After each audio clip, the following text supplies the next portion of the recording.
इतिहास के गर्भ में छिपा हुआ एक एक अनमोल रत्न है। तेरे मास्टर अरे बड़ा कुल धूम दस भाई दादा। अब हम तो नहीं गाई तू गवैया घड़ी टूट गल हूँ कि नया नया ड्राइवर बा हरनवा धई धई दावत बा। नया ड्राइवर हो गाड़ी स्टार्ट ना कर खाली हरनवा जोन हो लपटल है दो तरफा डबल मीनिंग का कुल गीत बहुत है। एमे सवाल जवाब हो तुम कुछ मेलोडियन गीत सुनावा।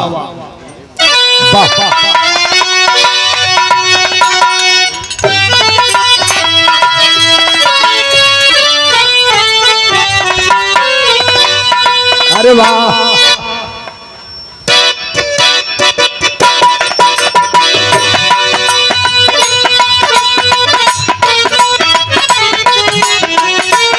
हाय हाय हाय बहुत सुंदर बहुत सुंदर। ऊपर वाला उठल है गुरु एकदम सही है।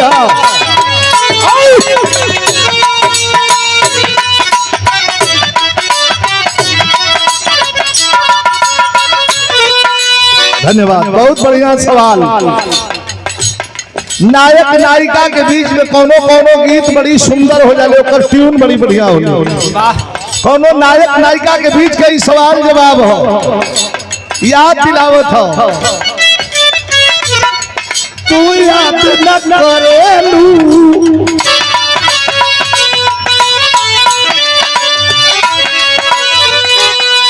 तू याद न करेलू हम भुलात नहीं थी। तू याद न करेलू हम भुलात नहीं थी। बड़ा गंभीर सवाल है कि तू याद न करेलू। जिसे रुचि कहलू याद गुरु जी से दूसरी मुलाकात हो एक मुलाकात भई रहल और ओकरे बाद जब जब याद कैले ही हम याद कैले तू याद न करेलू हम भुलात नहीं थी।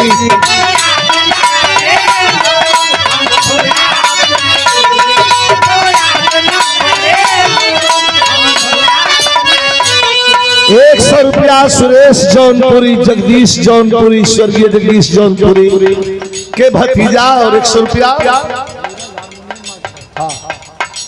धीरज हारमोनियम वादक। अच्छा अच्छा अच्छा भैया के द्वारा ये पुरस्कार प्रदान किया गया बहुत बहुत प्रणाम।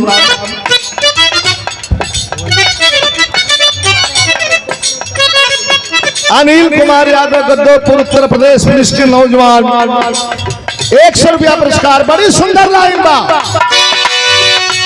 अरे तुम अब उतना दूर आई अबे तो ठीक है हुआ वाह दिखाई बुतागल जगलवा सालन पहलवान थमाओना। अब हम बोले कि रुकते ना सुन ले सालन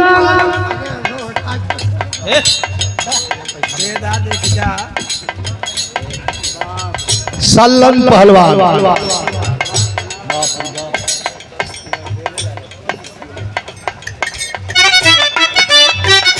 जलाए लाइट जला दो भाई लाइट जलाओ। बहुत बहुत आपके प्रणाम। वो में कुछ जोड़ा लगा लैटिया जलवाबा जल्दी।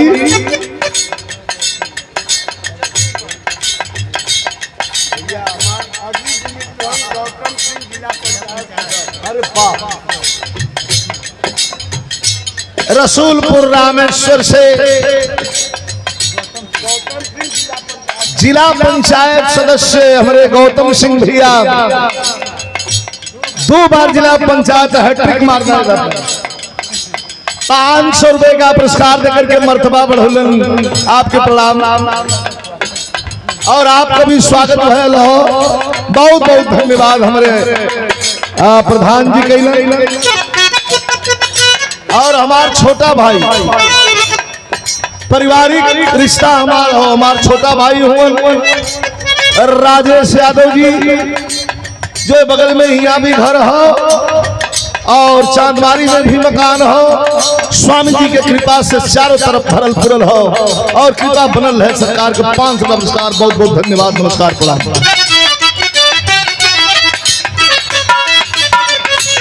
अरे तू याद न करेलू हम भुलात नहीं,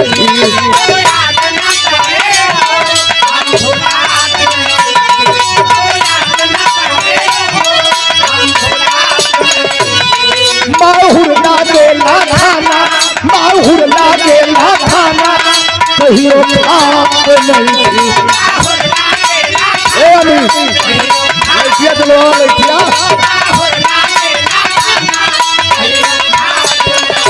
अरे तू याद न करेलू हम भुलात नहीं, माहुर लागेला खाना कहियो खात नहीं। के गईलू हमरा के बेसहारा, अरे के गईलू हमरा के बेसहारा, अभी तो याद करके जा, अब तो याद करके जान, अरे रोवाला दिलवा बेचारा हो।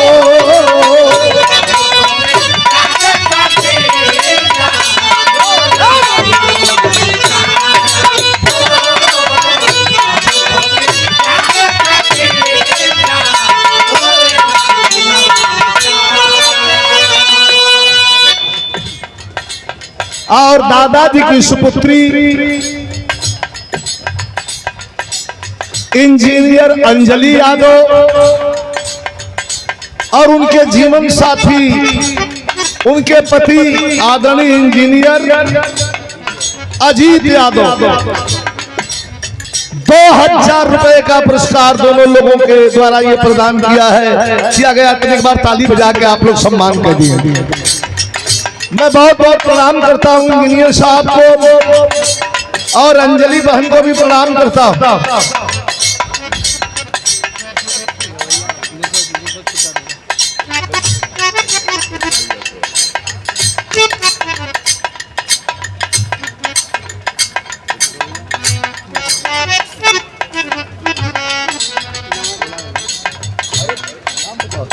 हमारे बहुत सुंदर कलाकार हमारे भाई हूँ छोटा बेटा श्री बहादुर यादव जी, बहुत अच्छा कलाकार हूँ, धन्यवाद। पुरस्कार प्रदान कैलन है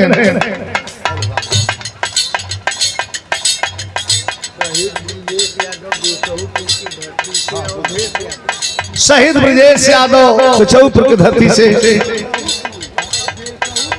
बेसहुत न, हाँ बगल में हो, पुरस्कार प्रदान कैलन है।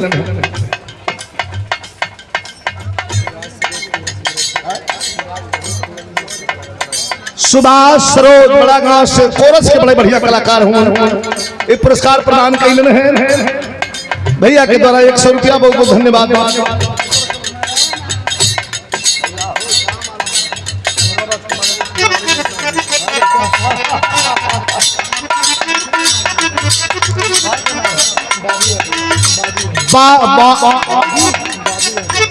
बाबी यादव हमारे राजकुमार भैया छेना वाले पुरानापुर, उनकर सुपुत्र हूँ, ये पुरस्कार प्रदान कैलन है भैया के धन्यवाद। बाबा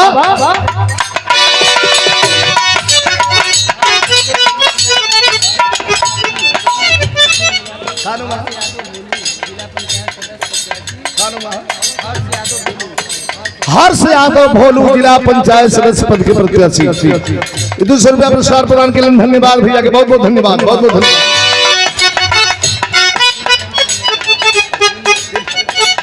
ये टेंट वाले साथी अरविंद बाबू, बहुत बढ़िया व्यवसाय है आपकी, शुक्रिया। 100 रुपए का पुरस्कार, धन्यवाद। सब हिंदी प्रणाम। कैसे हो हाय मास्टर, का कहत हो? अरे इतना हम दोनों पुराना हाय,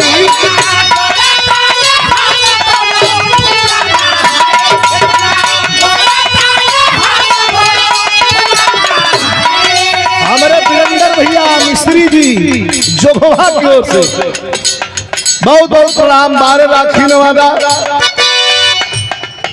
यो बनारस का माटी है।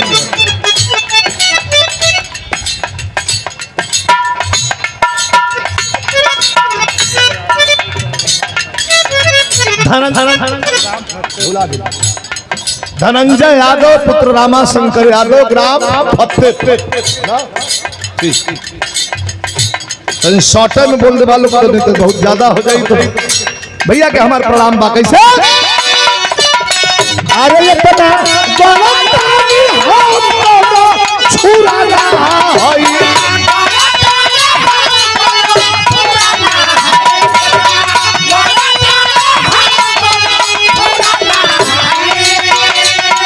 कैसे कहा था कि इतना बड़ा पानी हम दोनों अरे छुरा ना होई।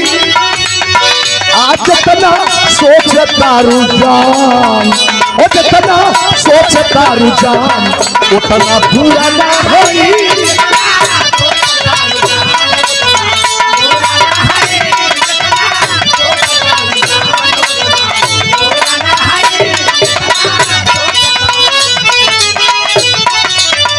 विजय लाल यादव।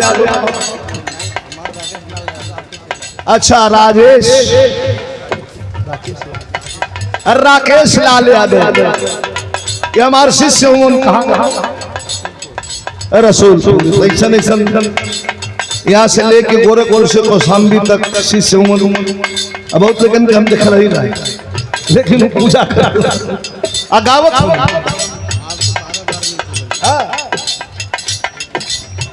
सुबह से बात सुबह से बात बाबा बाबा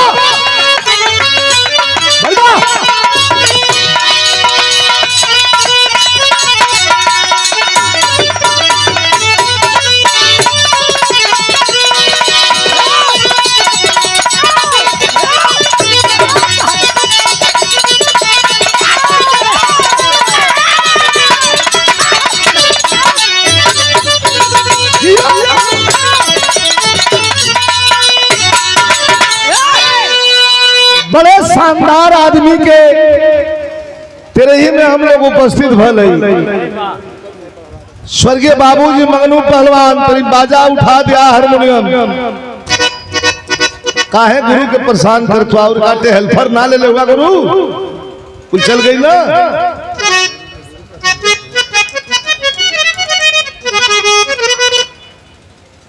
इतने 15 मिनट 20 मिनट का हम मानसिकता बुझत है लोगन का मन है कि इतने वीर रस के विराह हो जाए ना। हम सबका मानसिकता बुझत है। क्षेत्र बड़ा दिन के बाद पौले भी हो।